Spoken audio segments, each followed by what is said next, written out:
C'est un marché qui est vaste, qui a été pas mal secoué les dernières années. Il y a pas mal de technologies, il y a le capteur solaire thermique, photovoltaïque, la géothermie, le bois. C'est vrai qu'aujourd'hui, c'est un marché qui arrive à maturité. C'est-à-dire que c'est un marché qui a été vu, je dirais, il y a 3-4 ans vraiment comme étant un marché d'opportunistes. Pourquoi? Parce qu'il y avait des incitations fiscales qui étaient assez intéressantes, des rachats de kilowatts qui étaient élevés. Et donc beaucoup se sont engouffrés dans la brèche, si j'ose dire.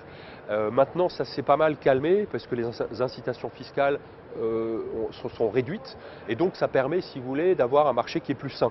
Le marché des énergies renouvelables et de la rénovation aujourd'hui est un marché complètement atomisé, distribué par différents acteurs, typologie artisans ou des indépendants, très clairement. Et on a à peine rénové aujourd'hui à peine 6% du parc. Donc ce qu'on appelle, on parle du parc, on parle des ménages propriétaires et des habitats qui sont consommateurs d'énergie. Donc plus que jamais aujourd'hui, la France a besoin d'acteurs majeurs qui rénovent l'habitat et d'autant plus sollicité aujourd'hui par des aides de l'État, mais aussi par demain des moyens répressifs. On a entendu parler des taxes et ça aujourd'hui, c'est au cœur des préoccupations des Français. Aujourd'hui, si je devais donner un chiffre du marché, c'est 10 millions. Il y a aujourd'hui 10 millions de maisons individuelles en France habitées par leurs propriétaires. Donc j'exclus le locatif, j'exclus les appartements. Ces 10 millions de maisons aujourd'hui sont chauffées au fioul, au gaz, à l'électricité.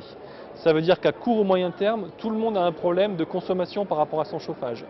Le pétrole évidemment, le gaz qui est indexé sur le prix du pétrole et l'électricité où on annonce déjà 30% d'augmentation d'ici à 2014. Donc ça veut dire qu'à court ou moyen terme, il y aura 10 millions d'équipements de chauffage à remplacer. L'atout principal du secteur sur lequel on travaille, c'est vraiment les économies d'énergie. Parce que nous, avec Abrico, on arrive de par notre bilan thermique, par exemple, on parle de notre activité principale, notre étude, on est capable d'apporter donc une solution de remplacement, non pas à une consommation énergétique, mais un véritable placement pour son habitat qui demain deviendra une rentabilité. Aujourd'hui, les charges commencent à devenir importantes, notamment dans l'ancien. Des maisons qui ont été construites dans les années 20, dans les années 30, dans les années 40 sont des gouffres énergétiques. Donc il y a deux moyens d'y arriver, l'isolation. De temps en temps, on arrive sur des châteaux qui sont classés, des vitrages que les gens n'ont pas envie de changer. Donc une des solutions, c'est de travailler sur des énergies renouvelables. La géothermie permet de diviser par 4, par 5 les factures d'énergie, quand c'est bien fait. Quand on travaille notamment sur nappe phréatique ou sur forage vertical. Donc là, on a vraiment une solution. Plutôt que de simplement changer, je dirais, des vitrages, c'est bien aussi, mais on ne va pas réduire d'autant, si vous voulez, la consommation. Ce sont des marchés qui sont très différents.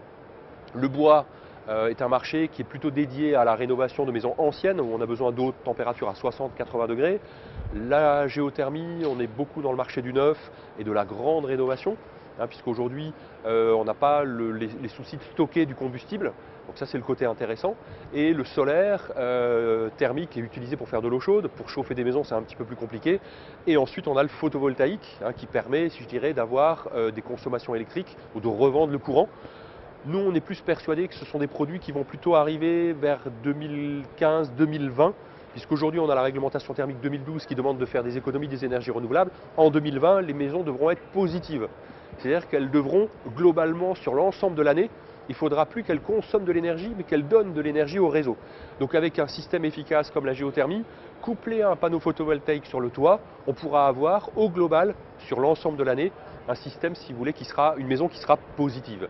Donc il faut combiner aujourd'hui, il faut travailler en équipe, avec des équipes qui font de l'isolation, avec des équipes qui font des énergies renouvelables, du photovoltaïque aussi, d'avoir vraiment des compétences qui se mettent en place. Donc ça, c'est le côté positif des énergies renouvelables, ça se professionnalise et le marché commence à devenir vraiment mature. Il n'y a pas de difficulté au travers de ce secteur. Je dirais que comme tout, le marché français aujourd'hui répond au problème des financements qu'on peut retrouver au sein des projets qu'on veut traiter. Et c'est vrai que maintenant, pour réaliser un projet, il faut avoir des finances qui soient, je dirais, solides. Et on ne peut pas se lancer dans un projet de rénovation demain sans avoir préalablement bien réfléchi dans quoi on s'engage. Ensuite, pour des gens qui souhaitent créer leur entreprise, c'est un marché qui est intéressant aussi. Maintenant, il ne faut pas le voir comme un Eldorado. Il ne faut pas se dire, tiens, dans les 3-4 années, je vais devenir millionnaire. Il faut y arriver sur ce marché-là, épaulé avec des fabricants avec des bureaux d'études, si vous voulez, qui ont une expérience, qui ont une vraie valeur ajoutée. Vous avez aujourd'hui des fabricants français, que ce soit dans le photovoltaïque, peu, mais ça existe encore, qui ont 10 ans, 15 ans de recul. Nous, on est fabricants, on est dans le métier depuis une vingtaine d'années, on fabrique maintenant depuis une dizaine d'années, on s'est installé tranquillement et on souhaite avoir une croissance maîtrisée. Ce qui est dangereux, c'est une croissance exponentielle. Quel que soit le marché, c'est malheureusement ce qui s'est passé dans les énergies renouvelables. Et aujourd'hui, les gens se retournent vers des gens qui sont là depuis longtemps, qui ont, je dirais, envie de gérer leur entreprise en bon père de famille. Il faut savoir que la France est un des plus mauvais élèves de l'Europe en termes de dépenses énergétiques, donc on a un très gros travail à faire.